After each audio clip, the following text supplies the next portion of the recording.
Assalamualaikum warahmatullahi wabarakatuh.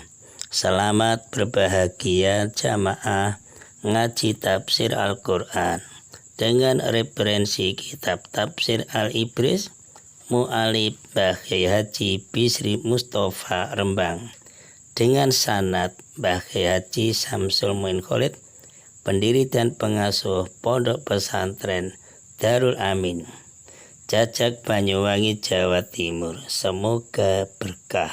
Amin. Dilanjutkan surat Al-Baqarah ayat 8. A'udzu billahi minasyaitonir rajim. Bismillahirrahmanirrahim.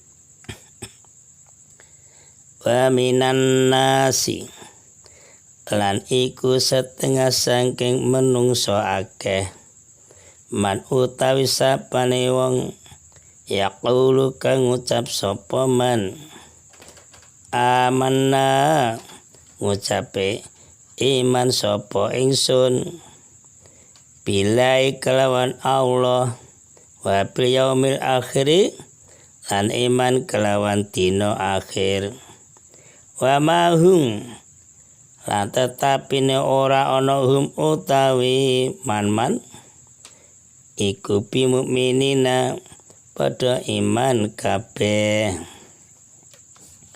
Keterangan surat Al-Baqarah ayat 8.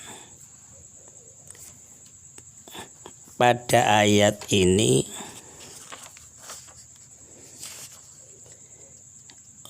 temanya golongan munafik. Golongan munafik dengan subtema ayat ini menjelaskan golongan manusia yang ketiga dalam menghadapi Islam. Ya, golongan ini pada lahirnya beriman, sedangkan batinnya atau hatinya menolak. Ya, golongan inilah yang dinamakan golongan munafik.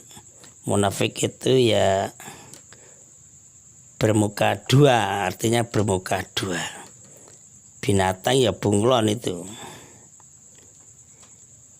Keterangan ayat 8. Pada ayat ini diterangkan golongan yang ketiga, yaitu golongan munafik. Mengapa dinamakan golongan munafik? Karena golongan ini yang mengaku bahwa mereka beriman, ngakunya beriman, tetapi sebenarnya tidak beriman.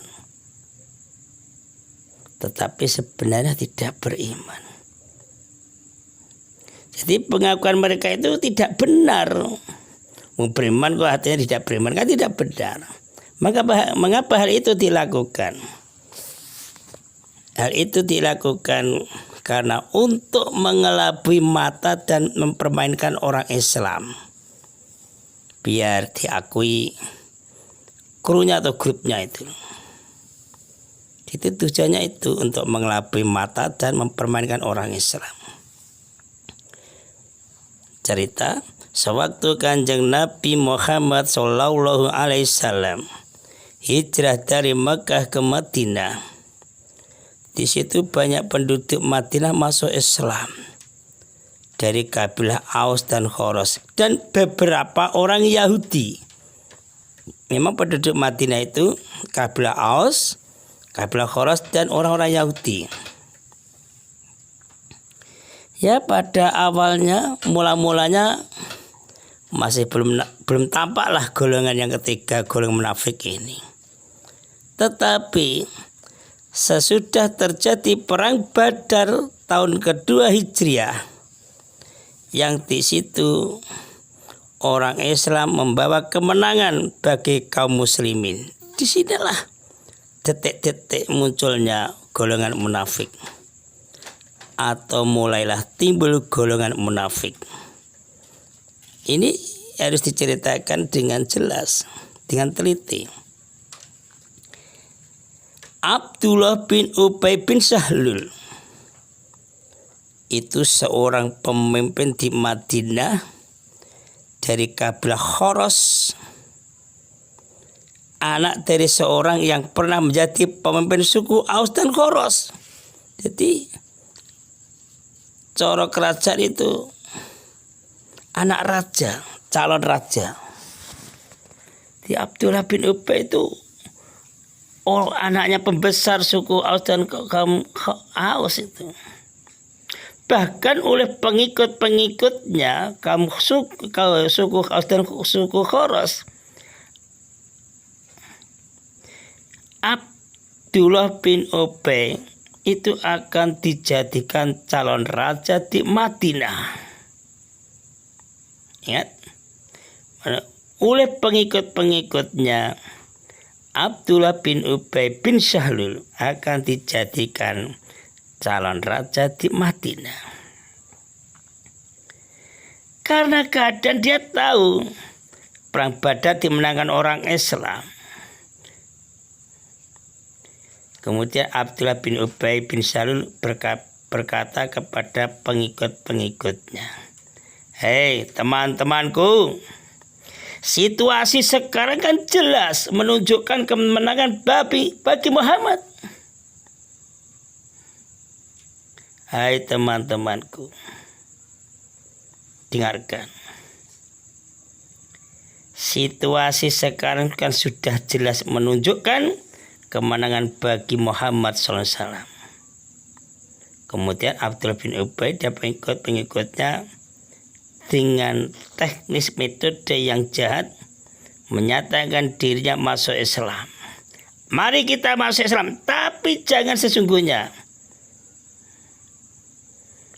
Oke, setuju? Setuju. Masuk Islam. Berbondong-bondong masuk Islam. Tetapi mereka itu masuk Islam, hatinya itu tidak masuk Islam, tetap membenci Islam. Loh, kalau begitu gimana? Ya tujuannya mereka masuk Islam itu, Abdullah bin Ubay dan pengikut-pengikutnya itu punya tujuan yang jahat, yaitu ingin menghancurkan kaum muslimin dari dalam. Menghancurkan kaum muslimin dari dalam, musuh dalam selimut gitu. Akhirnya dengan berbagai macam usaha dan cara dan tipu dayalah yang mereka perbuat. Sebab apa? Di samping itu, pengikutnya di samping kaum Khoros dan Aus juga diikuti kaum Yahudi. Orang-orang Yahudi kan bertambah kuat, bertambah banyak. Sabda Kanjeng Nabi Muhammad SAW yang diriwayatkan Imam Muslim dan dari Ibnu Umar. Sabda ini Kanjeng Nabi, perumpamaan orang munafik itu seperti seekor anak kambing. Jadi perumpamaan orang munafik seperti seekor anak kambing. Hati kita terkena enggak seperti ini? Jadi yang bingung dan ragu di antara dua kambing. Anak kambing kebingungan, bolak-balik ke sana ke sini. Kadang-kadang mengikuti yang satu ini, lari lagi, kadang-kadang mengikuti yang lainnya.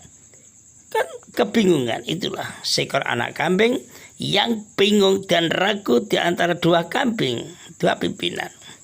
Jadi bolak-balik mondar-mandir, ngalor ngidul etan ngulon. Ya kadang-kadang mengikuti yang satu ini, lari lagi mengikuti yang lainnya ini. Itulah. Jadi mereka itu bukan termasuk orang-orang yang beriman yang benar, bukan termasuk orang yang merasakan keagungan Allah. Mereka itu tidak pula menyadari kalau Allah itu sebenarnya mengetahui perbuatannya dia itu tidak sadar secara batin. Jadi kita sendiri juga gitu. Hati kita itu munafik atau tidak, Allah Maha tahu. Jadi dengan ngaji ini untuk mengobati hati kita yang munafik walaupun kecil, diobati, dihilangkan itu. Itulah ngaji bersama gitu. Sekiranya kalau betul-betul mereka itu kok beriman dengan iman yang benar, tentulah mereka itu tidak melakukan perbuatan yang menyakitkan hati Kanjeng Nabi dan kaum muslimin. Pokoknya orang itu imannya tidak jujur, suka menyakitkan para pimpinan, para ulama, para kiai, yaitu orang munafik, pasti mengalami kebingungan. Pasti mengalami kebingungan.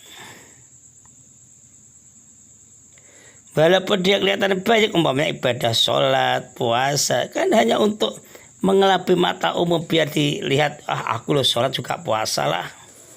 Tapi hati dan jiwanya itulah, hati jiwa mereka itulah yang sesungguhnya tidak menghayati ibadah-ibadah, contohnya sholat dan puasa.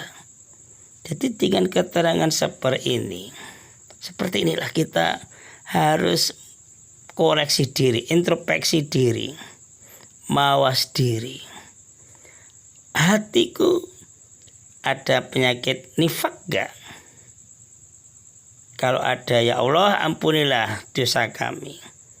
Langsung dikurangi itu dengan kesadaran. Memang betul, iman kepada Allah adalah pola dasar, paling dasar untuk membina hati kita, untuk mendapatkan pelajaran bimbingan dari Allah. Iman kepada Allah nomor 1. Mudah-mudahan dengan ayat 8 ini kita bertambah sabar, bertambah hati-hati. Shadaqallahul adzim.